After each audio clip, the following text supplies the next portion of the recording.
और जब सांवर्तक मेघ गरज करके बरस करके हार गए वाकले, तो भगवान पिता शैलम स्वस्थाने पूर्ववत् प्रभु पश्यतां सर्वभूतानां स्थापयामास लीलया। भगवान जिस प्रकार से उठाए थे उसी प्रकार से उसी स्थान पे ज्यों के त्यों स्थापित कर दिया। बोले गोवर्धन नाथ भगवान की जय। अब सब जा रहे हैं, सब दूरी बना करके प्रभु से जा रहे हैं, हाथ जोड़ते हैं। भगवान ने कहा ये हाथ जोड़ करके क्यों जा रहे हैं? भगवान जाकर के कहो भैया सीतामा भैया ये हाथ जोड़ करके क्यों जा रहे हो? बोले भैया दूर रहियो हमसे। क्यों? बोले तू तो साक्षात नारायण है। भगवान ने कहा यदि हमको नारायण मान लेगा तो लेकर जा करके किसी अलमारी में बिठा करके और मिश्री का भोग लगाएगा। भगवान मान करके पूजा करने लगेंगे सब। भगवान ने कहा अरे भाई हमें तो आप जैसे हैं। बोले देखो इसीलिए हम कहते थे ना कि हम लोग गौ सेवा करते हैं तो गौ के मक्खन दूध मिश्री मलाई हम लोग खाएंगे। देखो हमने जब रोक लगा दी तो तुम लोग खा खा करके इतने बलिष्ठ हो गए। जब भगवान ने ऐसी बात बताई तो हाँ कन्हैया बात तो सही कहा, वही हम कह रहे हैं। अरे याको कबड्डी में कितनी बार हराए, कुश्ती में कितनी बार पटके, आवाज नेक उंगलियों पे अपने रख रखा था पहाड़। भगवान किसी भी ना किसी प्रकार से अपनी भगवत्ता को छिपा लेते हैं। बोले एक बात और थी, ये हमारे गिरिनाथ महाराज है ना, इन्होंने हमको एक मंत्र दे रखा है। क्या? बोले वो मंत्र गुप्त मंत्र है। मंत्र किसी को बताया नहीं जाता है। मंत्र का मतलब होता है मननात् त्रायते जायते इत मंत्र। मन में मनन करना चाहिए। बोले मैं पर्वत को उठाया, आप लोग भी सहायता लगाए, अपने अपनी लाठी को लगाए, बल्ली को लगाए, कोई कंधा लगाया, कोई हाथ लगाया, कोई सर पे बिठाया। और जब उठाए और तुम लोग हमको देख रहे थे एकटक, बस हम वह मंत्र पढ़ने प्रारंभ कर दियो। और जब हम वो मंत्र पढ़ना प्रारंभ किए ना तो जितनी तुम लोगों की शक्ति थी सब हम में आ गई और हमने गोवर्धन पर्वत को उठा लिया। जैसे कहा चौरेदारी के बचपन में माखन मिश्री चुराया, वस्त्र को चुराया, अब सबके बल को भी चुराने लगा है। तू तो बड़ा छलिया है। भगवान ने कहा कछु माखन को बल बढ़ो, कछु गोपन करी सहाय, श्री राधा जो की कृपा से मैंने गिरिवर लियो उठाय, गिरिवर लियो उठाय, गिरिवर लियो उठाय।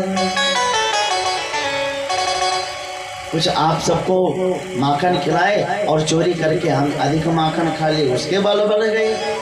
और कछु आप लोगों ने सहायता कर दी और कछु राधे रानी की कृपा है गई, बस हम हमारे में तुम सबकी सब आ गई शक्ति और हम पर्वत को उठा लिए। इस प्रकार से सब अपने अपने घर गए। इधर एकादशी दशमी के दिन इंद्र आया भगवान की स्तुति करने में।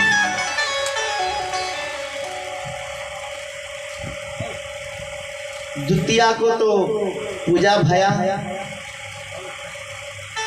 द्वितीया से लेकर के नवमी पर्यंत 7 दिन तक बारिश भई। और 10वीं के दिन इंद्र आया, भगवान के चरणों में प्रणाम किया। 10वीं तिथि थी, इसलिए 10 श्लोकों से दिव्य स्तुति करी।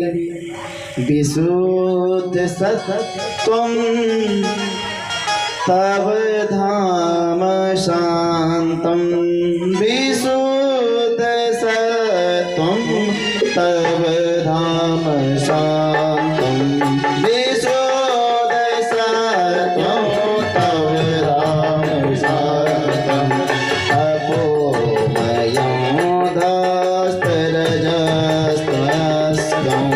ततोमयं धस्तरजस्तस्तं,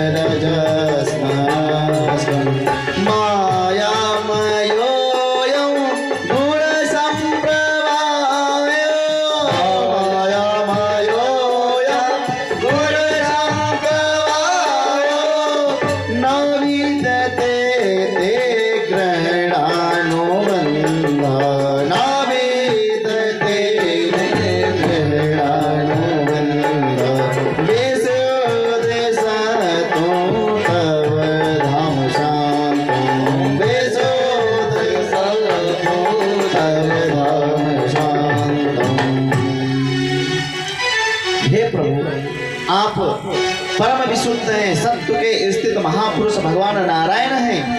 तपो तमोगुण रजोगुण आपको छू भी नहीं सकते।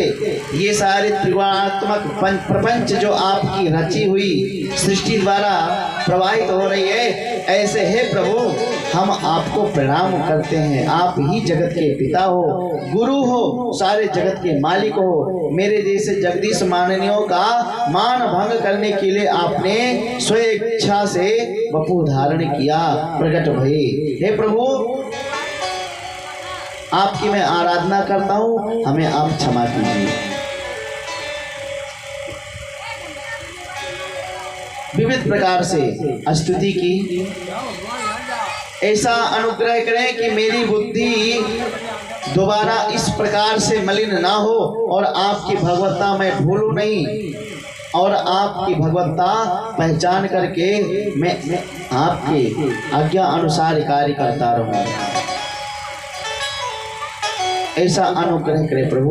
भगवान हंस करके बोले, हे महेंद्र, मैं जिस पे प्रेम करता हूँ ना, उसका अभिमान तोड़ता हूँ। ये मेरा स्वभाव है।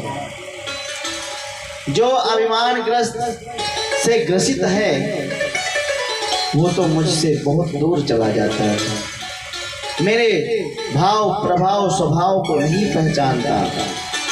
उनके अभिमान को तोड़ने के लिए हम शुद्ध मार्ग दिखाने के लिए क्रोध करते हैं, उन पर क्रोध की कृपा करते हैं। मामेश्वर्यम श्रीमदानंदम दंडपाणिम न पश्यति तम भ्रंशयामि संपद्भ्यो यस्य शिक्षानुहृदयम्। भगवान कहते हैं तम भ्रंशयामि संपद्भ्यो, मैं उसके सारे संपत्ति को छीन करके यस्य शिक्षा में अनुग्रहम्, उसको फिर मैं उस पर अपना अनुग्रह करता हूँ। इस प्रकार से 10 श्लोकों में एकादशी करके और सुरभि गौ के साथ में इंद्र आया, भगवान की स्तुति की। सुरभि मैया ने अपने दुग्ध से भगवान श्री कृष्ण का अभिषेक किया और दोनों ने मिल करके भगवान को नाम दिया गोविंद। बोल गोविंद भगवान की जय। इंद्र क्षमा मांग करके गया। इधर 10वीं के बाद एकादशी का दिन आया। एकादश्याम निराहारम समभ्यर्च जनार्दनम स्नातुं नंदस्तु कालिंद्या द्वादशायं जलमाविशत। एकादशी का व्रत नंद बाबा निर्जला रहते थे, प्रत्येक एकादशी का व्रत। जब द्वादशी का लगना प्रारंभ होने ही वाला था कि नंद बाबा को भ्रांति हो गई कि प्रातः काल हो गया और वो मध्य के रात्रि में ही स्नान करने के लिए यमुना जी में कुछ वृद्ध बांधव के साथ में चले गए। यमुना जी में गए, जैसे डुबकी मारी, वरुण के 4 पार्षद आकर के मोटे मोटे थे, नंद बाबा को पकड़ करके लेकर जा करके जकड़ करके बांध करके और वरुण के सामने पटक दिया। बड़ी देर तक ने बाबा ने डुबकी मारी और ऊपर नहीं आए। तो जो ग्वाल वाल साथ में आए थे वो जा करके कन्हैया से कहा, रे कन्हैया, तेरो बाबा तो जमुना जी में डुबकी ऐसी लगाई कि उनकी तो उसमें प्रेम की समाधि लग गई हुई। भगवान दौड़ करके आए और यमुना जी में प्रवेश हुए और पहुंच गए वरुण जी के लोक में। वरुण जी ने देखा भगवान आए, दौड़ करके सिंहासन छोड़ करके तुरंत खड़े होकर स्वागत किया। अद्य में निवृतो देह दैवार्थोधिगतः प्रभु त्वत्पाद भाजो भगवन् नावापुः परमध्वनः। महाराज, हम देहधारियों का जीवन धन्य हो गया जो आपका पद हमारे इस धाम में पड़ गया, इस लोक में आप पधारे, इसलिए हम बड़े कृतज्ञ हैं। परंतु महाराज जी, आपका अचानक यहाँ आना कैसे हुआ? भगवान बोले, वाह, हमारी तो इस प्रकार से पूजा स्तुति कर रहे हो और हमारे बाबा जी को बांध कर पटक रखे हो। अरे जैसे कहा कि ये नंद बाबा भगवान के बाबा हैं, तुरंत दौड़ करके और चरणों में गिर गया। अजानता माम के